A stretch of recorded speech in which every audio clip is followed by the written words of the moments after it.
Before you dive into this gripping tale of social defiance and unexpected recognition, make sure to subscribe to our channel, like this video, and comment below with your thoughts. Your support helps us share more powerful and inspiring narratives. The assistant's ascent. Invited as a joke, she arrived a goddess. Imagine the hushed gasps, the sudden silence that fell over the ballroom. He invited his assistant as a cruel joke, a calculated move to humiliate her in front of the city's elite. But when she arrived, radiating a quiet power and grace that captivated every eye, suddenly everyone regretted it. This is the story of Evelyn Price, a woman underestimated, dismissed, and openly mocked, who, with one elegant entrance, shattered expectations, and revealed the true meaning of class. The invitation. "Are you seriously going to invite her?" Charlotte Hayes crossed her arms, looking at Mr. Oliver Rivas with that smile that he knew too well. "Don't tell me you're turning charitable." Oliver didn't even look up from his documents. Evelyn was organizing some files near his desk, pretending not to listen. "It's the firm's annual party," he replied coldly. "All employees are invited." "All important employees," Charlotte corrected, raising her voice just enough for Evelyn to hear. "Or is your assistant going to understand what adults talk about?" The other partners chuckled quietly. Evelyn gripped the papers in her hands, but remained silent. "Charlotte's right," intervened Mr. Richard Davies, one of the senior partners. "Our kind doesn't mix with, well, you know." Oliver finally looked up. For a second, his eyes met Evelyn's. She looked at him without pleading, without hope. Just with that silent dignity he had never been able to interpret. "Evelyn," he said, and his voice sounded harsher than he intended. "You are cordially invited to the party this Saturday. I hope you know how to behave." The silence became heavy. Evelyn carefully placed the files on the desk, as if they were made of crystal. "Thank you, Mr. Rivas," she replied without emotion. "I'll consider your invitation." Charlotte let out a laugh. "Consider it? Do you have something better to do on a Saturday night?" Evelyn turned to her. Her dark eyes gleamed for an instant. "I always have options, Ms. Hayes. Some are just not worth pursuing." Charlotte's smile froze. The partners exchanged awkward glances. "Well," Oliver murmured, clearing his throat. "That's settled then." Evelyn gathered her belongings unhurriedly. When she reached the door, she paused. "One question, Mr. Rivas. Does this invitation come with any particular intention?" Oliver felt his throat dry. The others awaited his answer. "Just, we want everyone to have fun," he lied. Evelyn nodded slowly. "I understand. Have a good afternoon." The door closed softly behind her. Charlotte burst into laughter. "My God, did you see her? Like she was an offended queen." "It'll be fun," Richard added, "seeing how she tries to fit in with us." Oliver said nothing. He stared at the door where Evelyn had exited, with a strange feeling in his chest that he couldn't identify. That night, Evelyn arrived at her small apartment completely exhausted. Her younger sister, Mia, was studying at the dining room table. "How was your day?" Mia asked, without looking up from her books. Evelyn collapsed onto the sofa. "I was invited to the company party." Mia raised her eyebrows. "And is that good or bad?" "Bad. Very bad." "Why?" Evelyn closed her eyes. She could still hear Charlotte's laugh, see the mocking glances of the partners. "Because they didn't invite me to include me, Mia. They invited me to humiliate me." Her sister put down her pencil and walked over to the sofa. "Evelyn, look at me." Evelyn opened her eyes. Mia had that serious expression she used when she wanted to give important advice. "What do you want to do?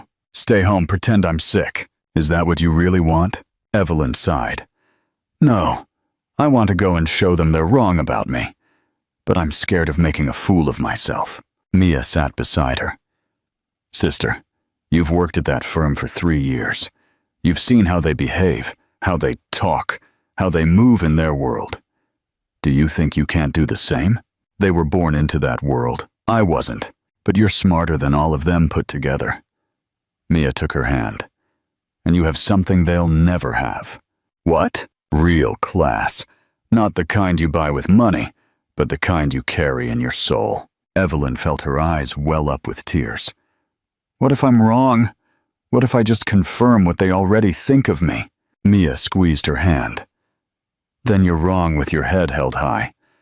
But Evelyn, you've always been bigger than that place. It's time they realized it. Evelyn remained silent, looking out the window at the city lights. Somewhere out there, Oliver and Charlotte were in their world of luxury. Certain she wouldn't dare to show up. Maybe it was time to surprise them. What would you advise Evelyn to do?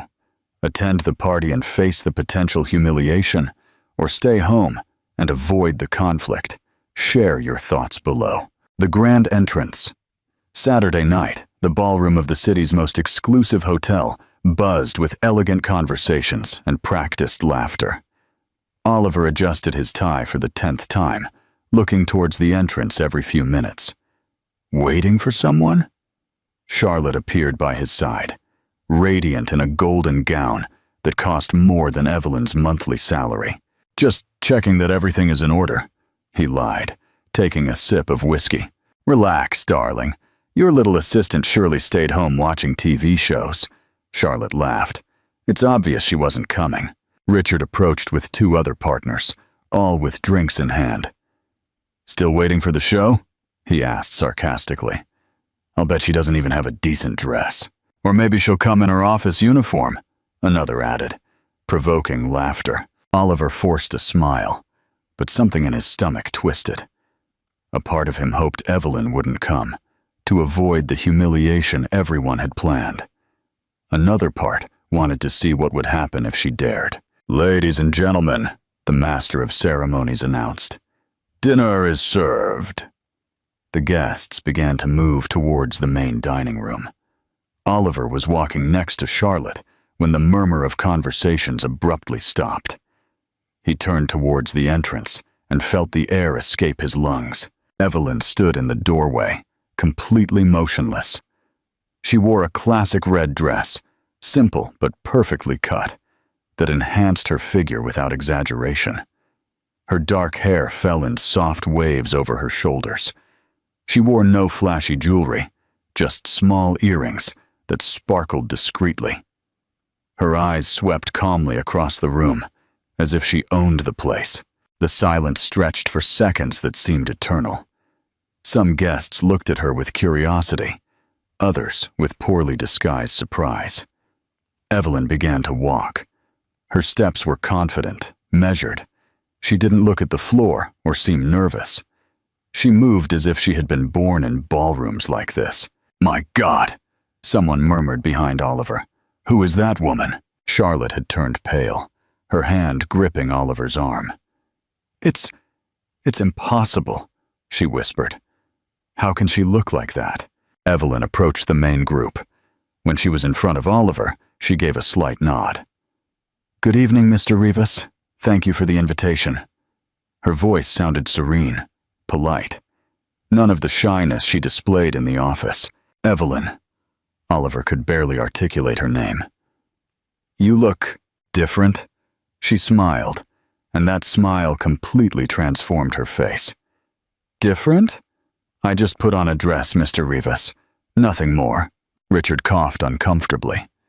Yes, well, what a surprise to see you here. Surprise. Evelyn looked directly at him. Didn't you expect me to come, Mr. Davies? No, of course we did. That is, Charlotte interrupted, regaining her composure. Richard means we're very happy to have you here, though I must say that dress looks interesting. Did you buy it especially for the occasion? The venom in her voice was evident, but Evelyn didn't flinch. Actually, I've had it for years. Sometimes the simplest things are the most elegant, don't you think? Charlotte narrowed her eyes. Evelyn had just politely told her that her golden dress was vulgar. Of course, Charlotte replied with a forced smile. Though I suppose for someone in your position, it must be difficult to know exactly what to wear to these events. You're right, Evelyn nodded. Fortunately, elegance can't be bought with money.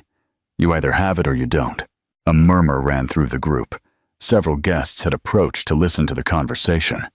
Evelyn had responded to Charlotte's attack without raising her voice, without losing her smile, but her message had been clear. Oliver watched the scene mesmerized. This was not the shy, silent Evelyn from the office. This woman had a presence that filled the space, a confidence that didn't need to shout to be noticed. "Evelyn," a voice said behind her. Everyone turned. An older, elegantly dressed man approached with a genuine smile. "Mr. Dubois?" Evelyn's face lit up. "What a surprise to see you here." "My dear Evelyn." The man kissed her on both cheeks. "When I saw your name on the guest list, I couldn't believe it. Do you work with these gentlemen?" Oliver frowned. Pierre Dubois was one of Europe's most important investors, an occasional client of the firm. "I'm Mr. Rivas's assistant," Evelyn replied naturally. "Assistant?" Dubois looked at Oliver in surprise. "Do you know who this young woman is, Oliver?" Oliver shook his head, feeling increasingly confused.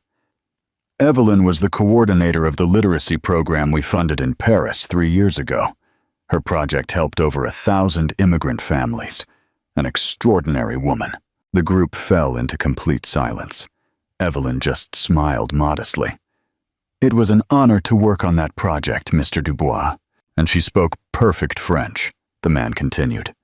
"Evelyn, you must tell me what you're doing now. Are you still working on social programs?" Charlotte looked as if she had seen a ghost. Richard had stopped smiling. Oliver realized he knew absolutely nothing about the woman who had been his assistant for 3 years.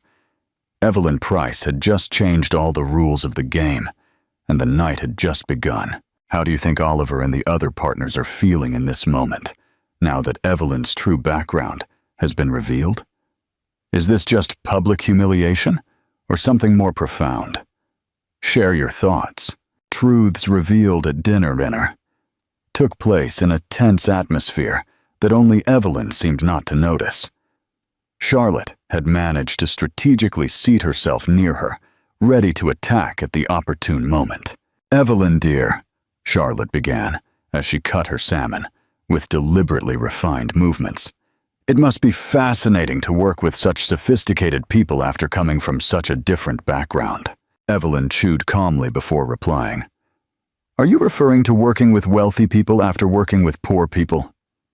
The direct question made several diners stop their forks mid-air. "Well, I wouldn't have put it in such crude terms," Charlotte laughed nervously. "Why not? Poverty isn't a contagious disease, Ms. Hayes, and wealth isn't a guarantee of sophistication." Richard coughed uncomfortably. "You must have had to adapt a lot to work at our firm." "On the contrary," Evelyn smiled.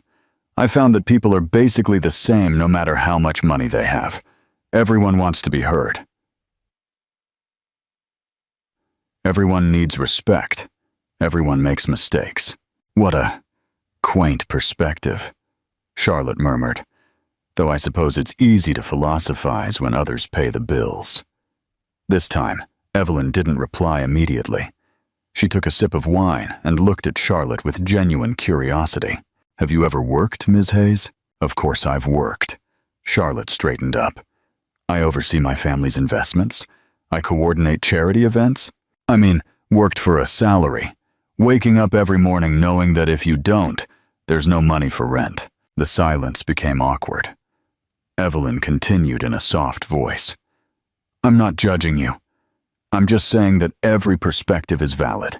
You see the world from your reality, I from mine."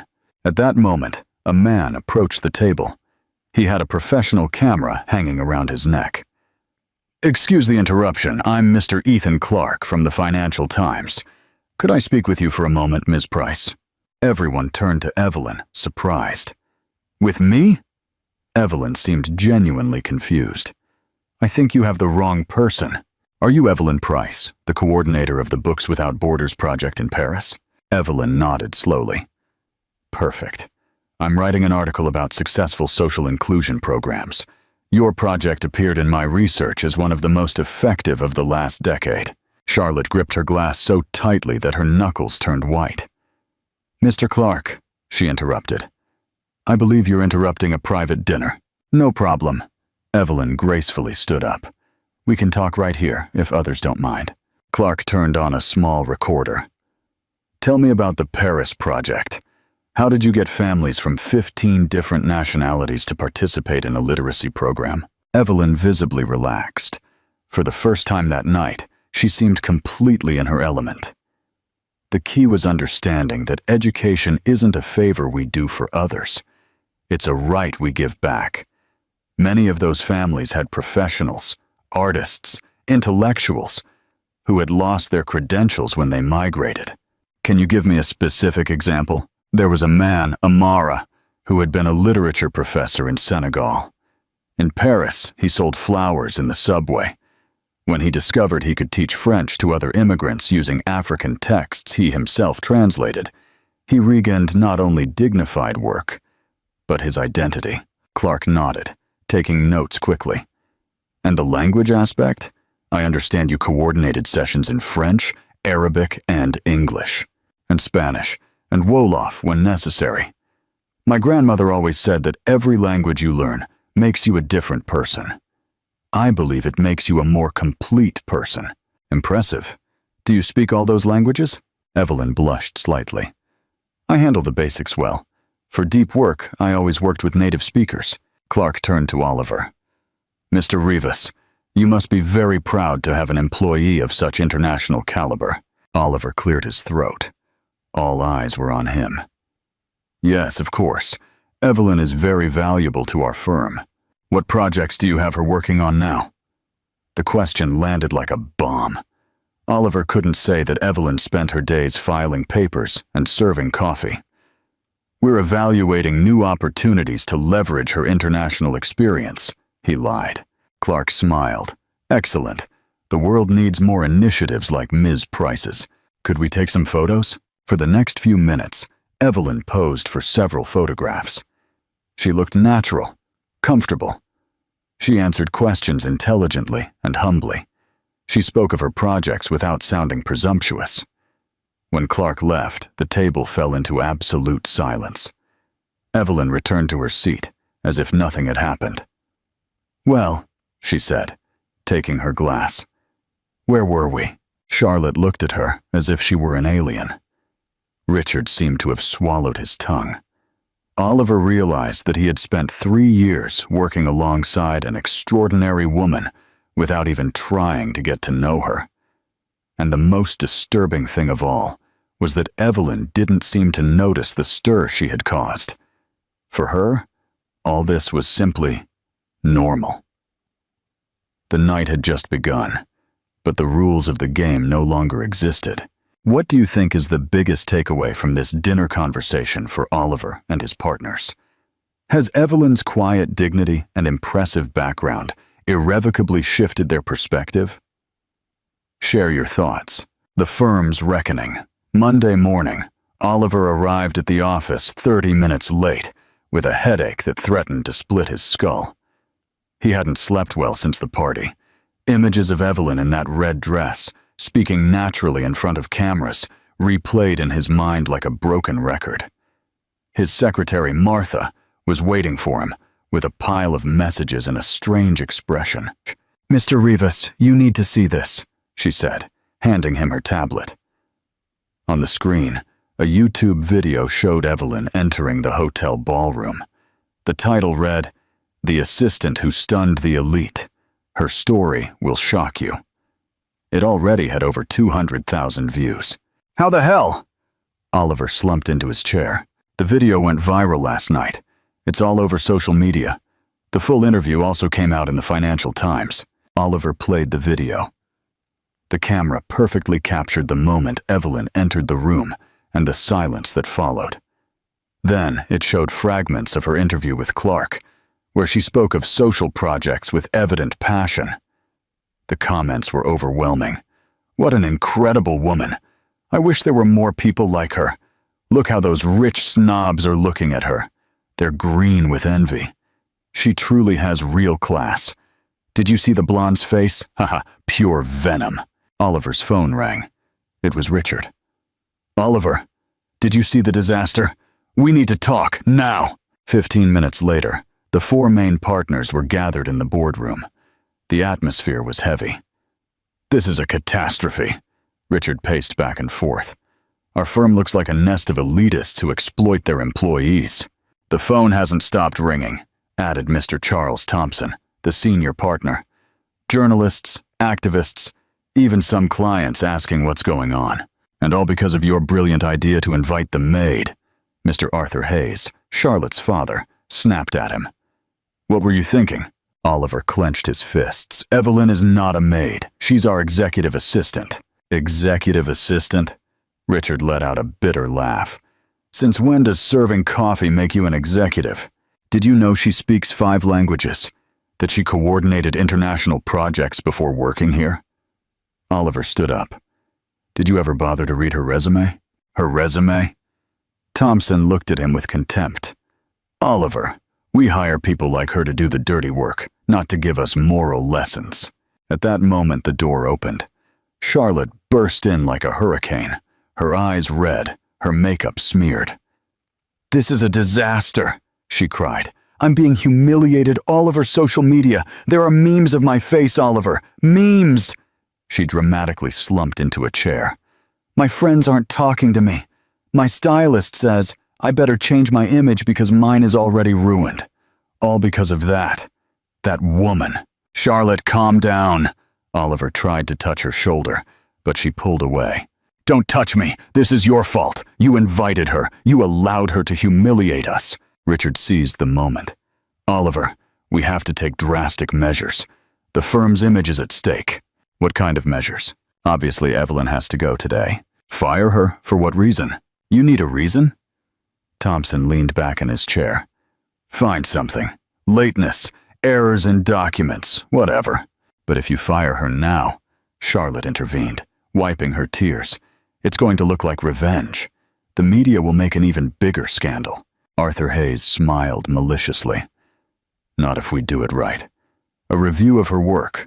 Some conveniently discovered errors. Maybe attitude problems. These things take time. Oliver stared at these men he had considered his partners, even his friends. In their faces he saw something he had never noticed before. Fear. Fear that someone like Evelyn could expose them for what they truly were. No, he said softly. Pardon? No, we're not firing Evelyn. Richard straightened up. Oliver, don't be naive. This woman is destroying our reputation. Our reputation or our hypocrisy? The silence was tense. Charlotte looked at him with narrowed eyes. Do you like that woman, Oliver? The question landed like a slap. Oliver felt all eyes on him. This has nothing to do with personal preferences. Then prove it. Thompson leaned forward. Prove your loyalty still lies with us. Oliver looked out the window. Outside, the city continued its normal rhythm. But inside that office, something fundamental had changed. He could no longer pretend he didn't see the cracks that had always been there. His phone vibrated. A text message from an unknown number. Mr. Rivas, I'm a journalist from CNN. Could we talk about Evelyn Price and the working conditions at your firm? Oliver turned off his phone and looked at his partners. I need time to think. Time's up, Richard responded. Either she goes, or this gets much, much worse. As he walked out of the boardroom, Oliver couldn't help but wonder how he had gotten there. A week ago, his life was predictable, comfortable. Now he felt as if he were standing on the edge of a cliff, and someone had just lit the fuse of a bomb. The problem was, he no longer knew if he wanted to extinguish the fuse or simply jump. What do you think of Oliver's sudden change of heart and his challenge to his partners? Is this a genuine turning point for him or a desperate move to save face? Share your theories in the comments. A public apology and a new path. 2 weeks after the scandal, Oliver tried to maintain normalcy, but the fissures were evident everywhere. Evelyn continued working as if nothing had happened. But now the other employees looked at her with a mix of respect and curiosity that hadn't existed before. The acid test came onto Thursday night. The partners had organized a dinner with potential Japanese investors at the city's most exclusive restaurant. Charlotte insisted on accompanying Oliver, as she always did at important meetings. "You need to project stability," she had told him while getting ready in her apartment. "After all this scandal, clients need to see that you're still the same." But Oliver no longer felt the same. And that night, things completely spiraled out of control. It all began when they arrived at the restaurant. The Japanese investors were already waiting, along with Richard and Charles. The introductions were cordial, professional. Oliver thought perhaps the evening would pass without incident. He was wrong. Halfway through dinner, while discussing the details of a possible merger with an Asian firm, one of the Japanese casually mentioned having seen Evelyn's video. "Very impressive, your employee, Mr. Rivas. In Japan, we greatly value people who combine humility with excellence." Charlotte put her glass down with more force than necessary. "Well, you know how these things are on social media.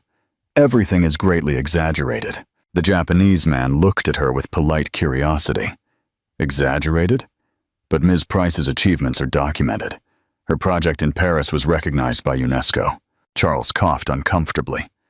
"Mr. Tanaka, I believe you're deviating the conversation from important topics." "On the contrary," another investor intervened. "A company that harnesses talent regardless of social background is exactly the kind of firm we want to work with." Charlotte let out a forced laugh. "Please, they talk as if she were Mother Teresa of Calcutta. She's just another employee who got lucky with the cameras." The silence that followed was icy. The Japanese exchanged glances. "Excuse me," Mr. Tanaka said in a controlled voice. "But did you just minimize your colleague's professional achievements?" "Colleague?" Charlotte laughed louder. "She's an assistant. Her job is to organize files and serve coffee. I don't see why we have to pretend she's something more." Oliver felt the blood rush to his head. "Charlotte, that's enough." "Enough what? Telling the truth?" She turned to him, her eyes blazing with anger. "We're all pretending that woman is some kind of saint, just because she caused a scandal on social media." "Charlotte, please." "No!" She stood up, clearly agitated. "I'm sick of this. Sick of everyone treating that intruder as if she's special. You know what I think? I think she's trying to steal my rightful place." The Japanese watched the scene with thinly veiled disgust. Richard tried to intervene. "Charlotte, perhaps you should..." "What should I do? Shut up while that woman destroys everything we've built." She turned to Oliver. "Or have you already forgotten who was with you all these years? Who supported you when you started the firm? Who has been at every event, every important meeting?" Oliver slowly stood up. "Charlotte, let's go, now." "I'm not going anywhere. These gentlemen need to know the truth. They need to know that Evelyn Price is an opportunist who is using her sob story to manipulate everyone." Mr. Tanaka wiped his mouth with his napkin and stood up. "Mr. Rivas, I believe this dinner is over for us." "Mr. Tanaka, please allow me to explain." "There's nothing to explain." The Japanese man spoke coldly.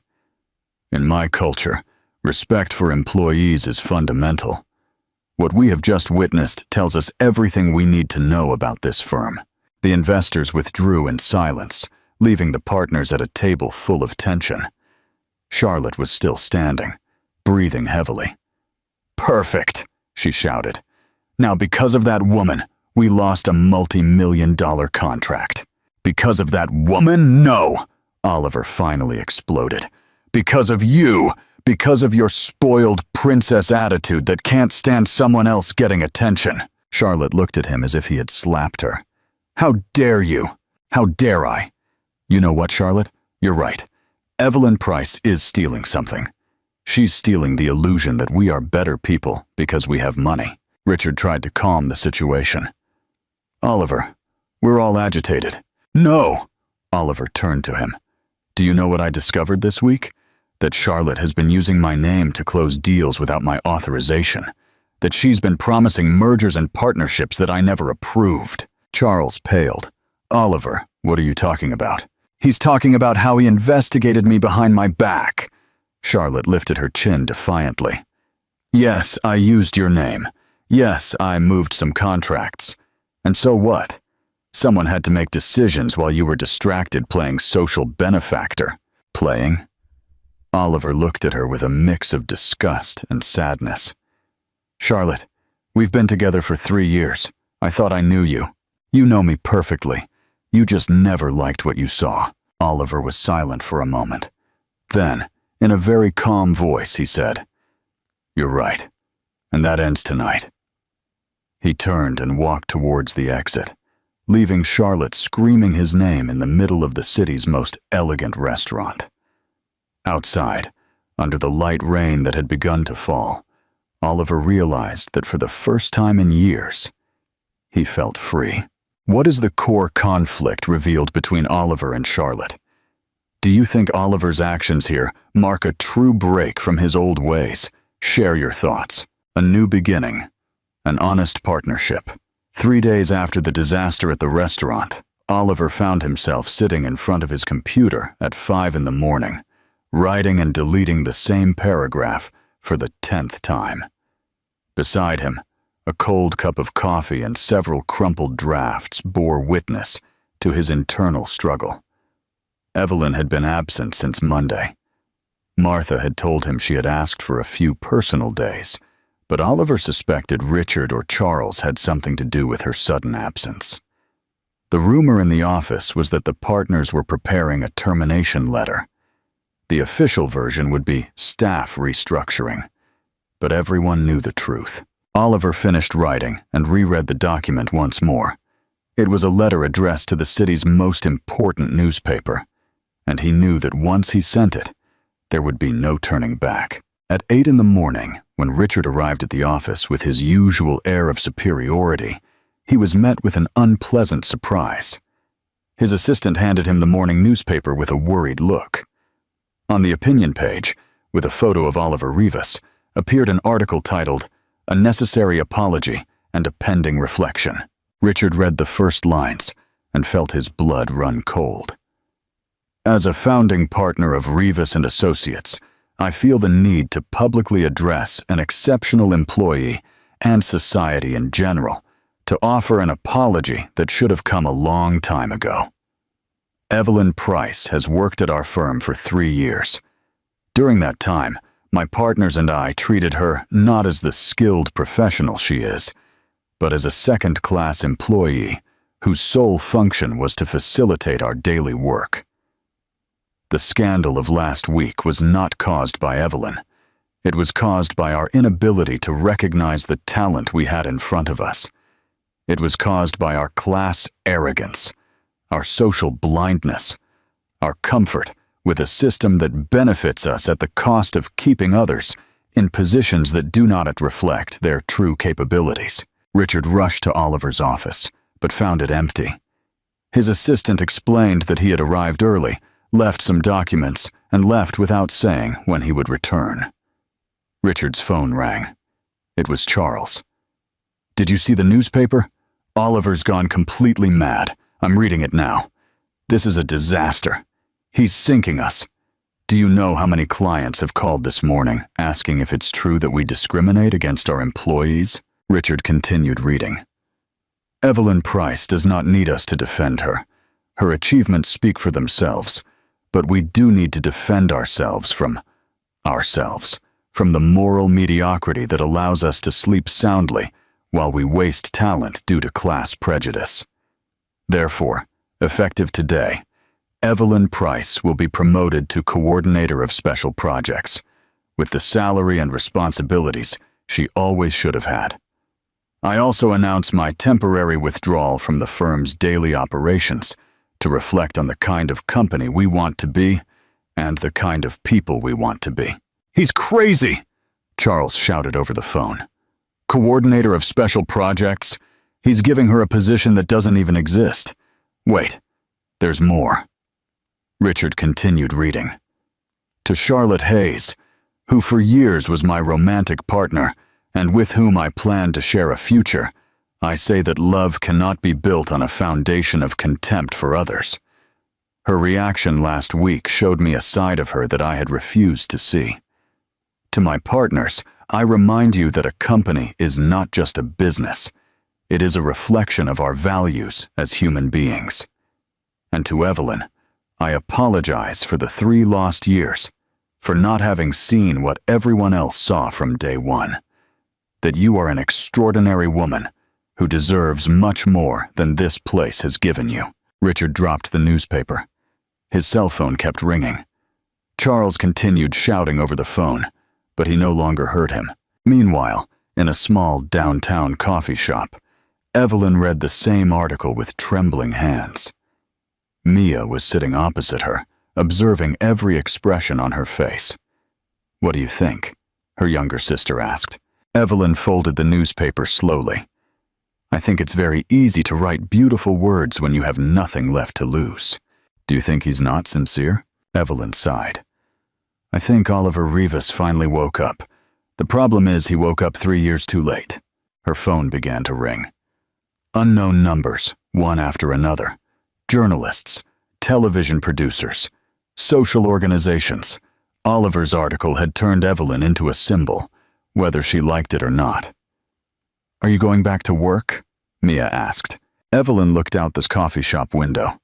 Outside, people rushed to their jobs, each carrying their own invisible struggles. "I don't know," she replied honestly.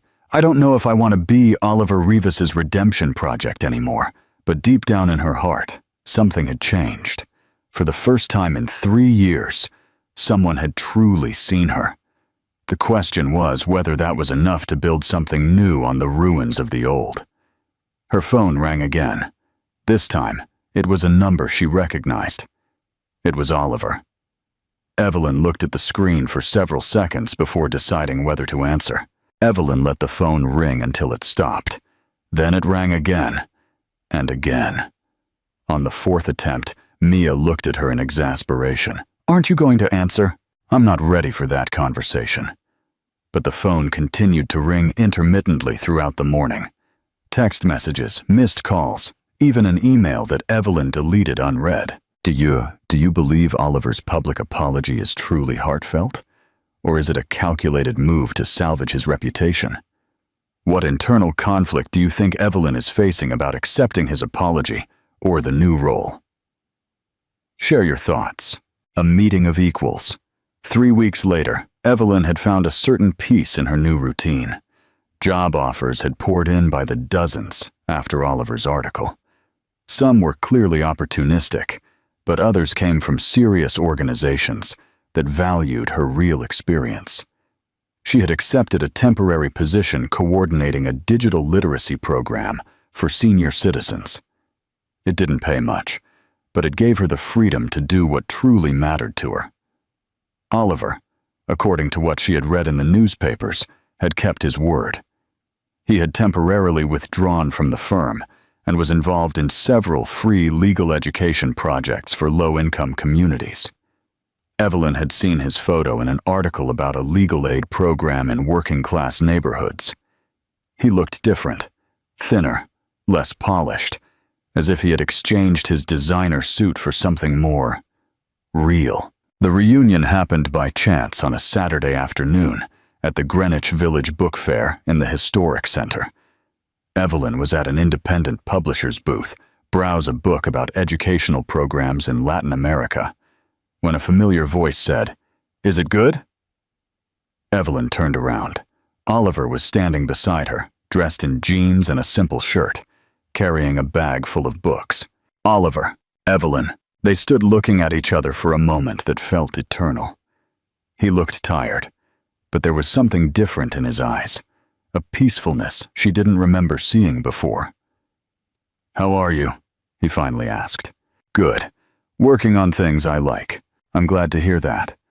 Evelyn closed the book and put it back on the shelf. "I read about your new projects." "You did?" Oliver smiled slightly. "What do you think?"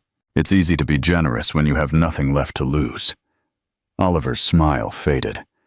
You're right, but sometimes you need to lose everything to realize what you never truly had. Evelyn studied him. There was no trace of the arrogant man she had known in the office. This Oliver seemed younger, more human. "Do you want to get some coffee?" he asked. "There's a coffee shop nearby that I know the place."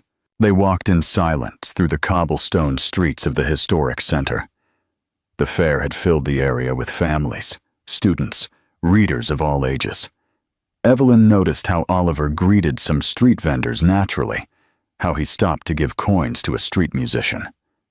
"How long have you been coming here?" Evelyn asked. "A few weeks. Since I started the legal aid program, many of our beneficiaries live in this area."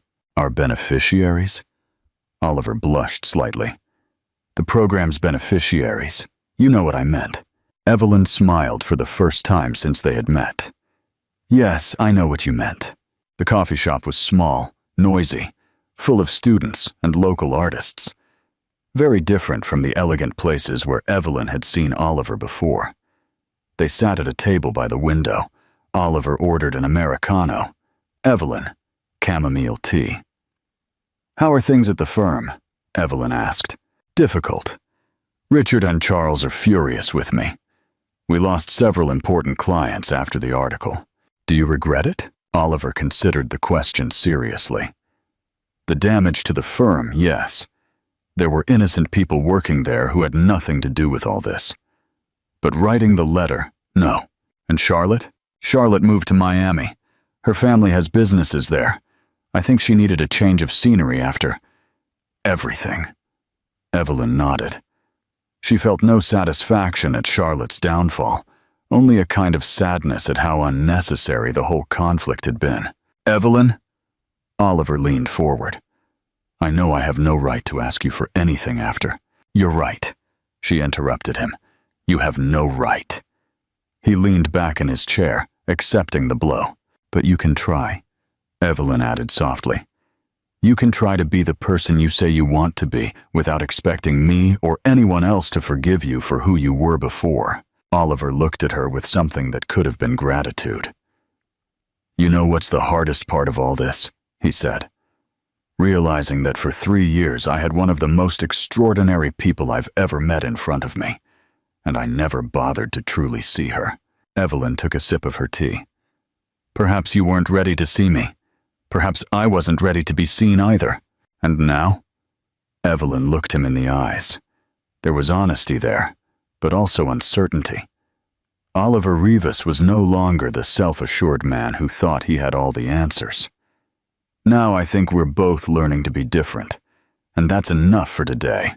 They sat in silence to drinking their cups, while outside the fair continued its cheerful bustle. For the first time in years, Evelyn felt at peace with the unanswered questions.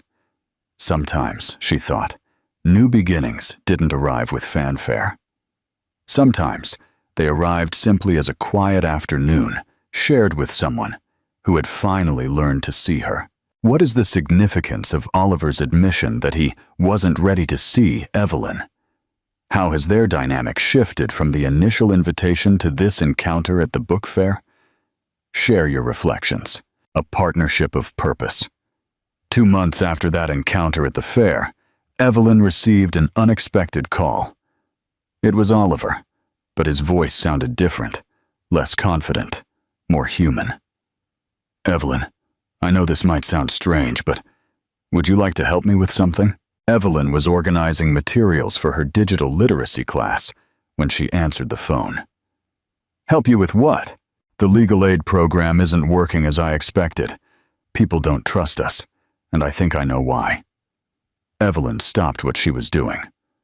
"I'm listening. We're still acting like saviors descending from our ivory towers. Could you meet with me?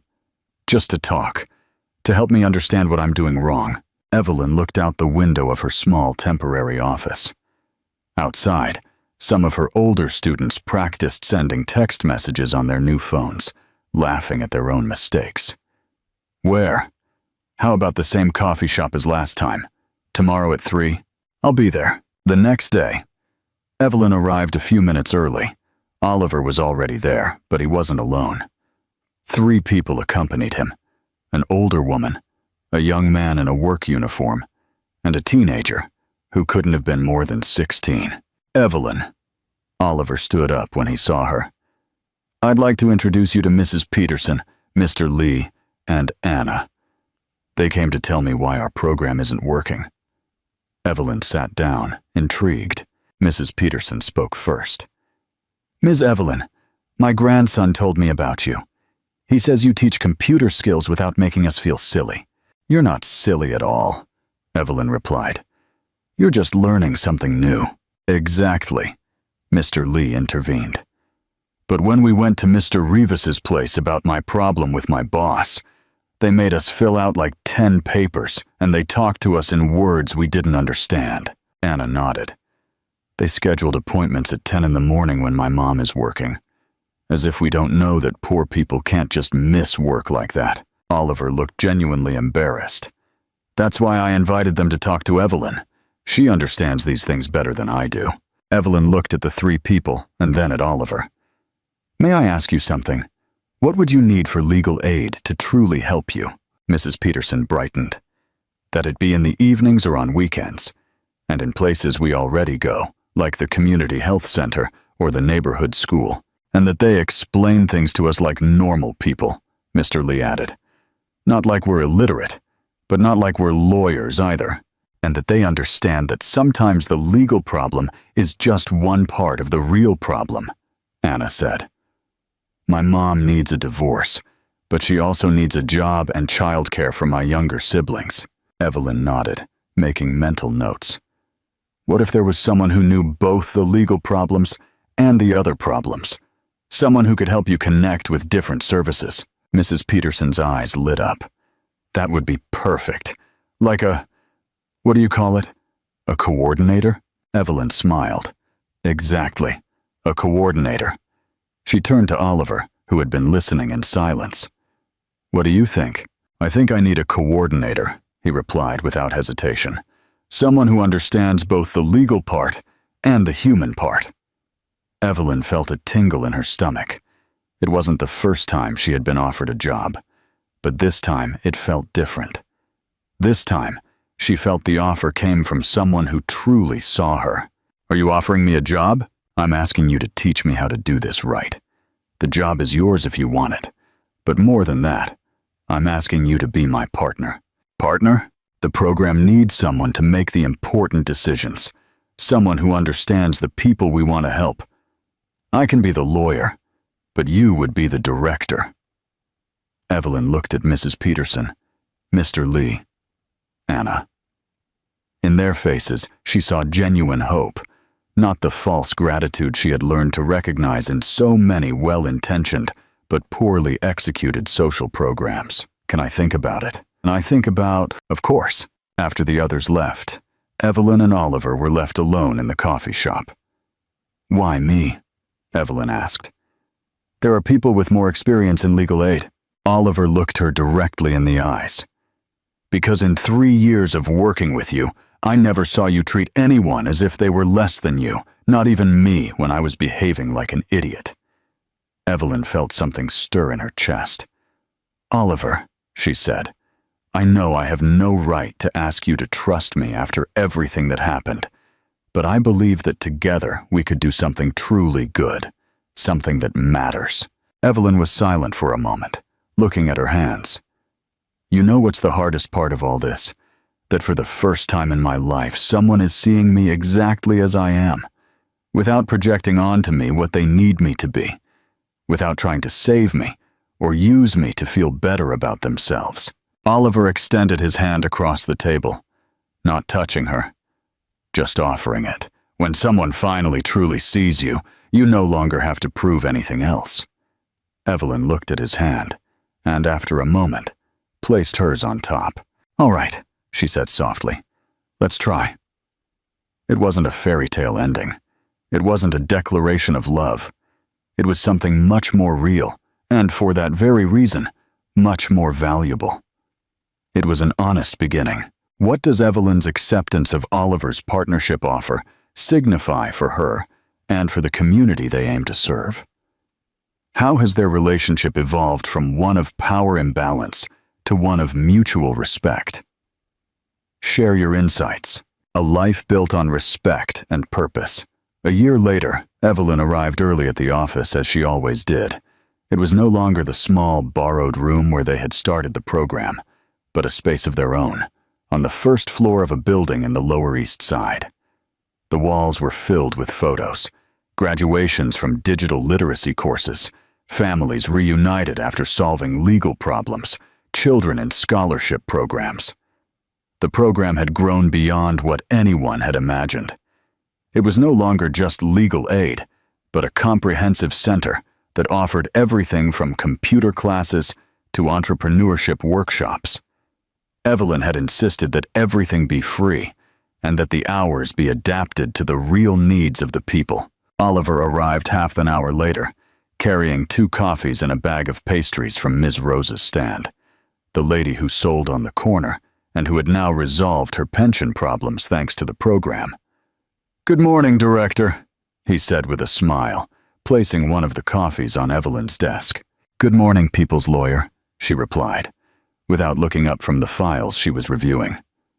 It was their morning routine. Oliver brought the coffee. Evelyn organized the day. They had developed a working dynamic that functioned perfectly because neither of them tried to be someone they weren't. "How are this week's cases going?" Oliver asked, sitting in the chair opposite Evelyn's desk. "Mrs. Peterson is finally getting her full pension. Mr. Lee got paid for the overtime he was owed. And Anna?" Evelyn smiled. "Anna decided to study law." "Really? We got her a full scholarship at the public university. She says she wants to be like us when she grows up." Oliver laughed. "Like us? Do you remember when we were boss and employee?"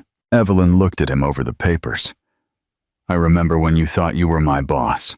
Touché. The door opened and Mia entered, who now worked part-time at the program while finishing her social work studies.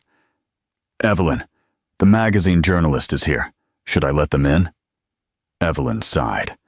Since the program had begun to receive national recognition, the media wouldn't leave them alone.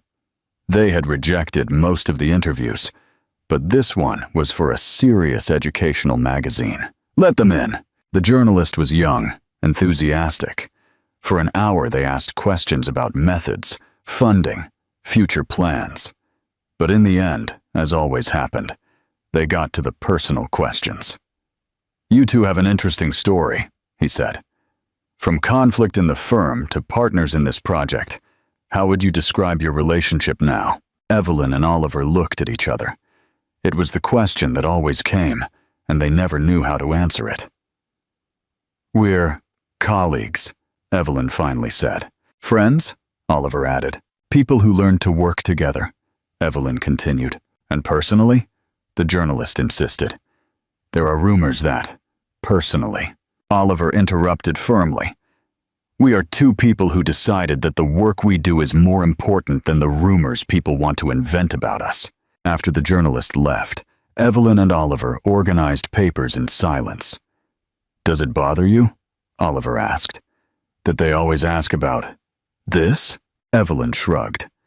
"At first, yes, but I'm used to it now. People always need to romanticize things to understand them." "What if it were true?" Oliver asked softly. "What if there was something more between us?" Evelyn stopped writing and looked at him. "Is there?" Oliver considered this question seriously. "There's respect. There's admiration. There's affection. Is that enough to call it love?" "I don't know," Evelyn replied honestly. "But I know it's real. And I know it's ours, no matter what others call it." Oliver nodded. "I like our life just as it is." "Me too." It was true. They saw each other almost every day. They shared meals, laughed at private jokes, supported each other in difficult times. Oliver had been there when Evelyn had the flu. Evelyn had been there when Oliver received the news that his father had died. They didn't live together. They had no marriage plans. They didn't appear in romantic photos on social media. But they had something many official couples never achieved. They saw each other completely. They respected each other deeply. and they had built something important together. The world continued to be competitive, elitist, unequal. But within their small space, they had created something different. They weren't trying to change the whole world. They were just living more honestly within it. And at the end of the day, when they closed the office and walked together towards the subway station, Evelyn knew she had found something she had never looked for, but had always needed. Someone who saw her exactly as she was. And that, she decided, was enough. What is the ultimate message about love and partnership conveyed by Evelyn and Oliver's relationship? How does their unconventional ending offer a powerful commentary on societal expectations? Share your final reflections.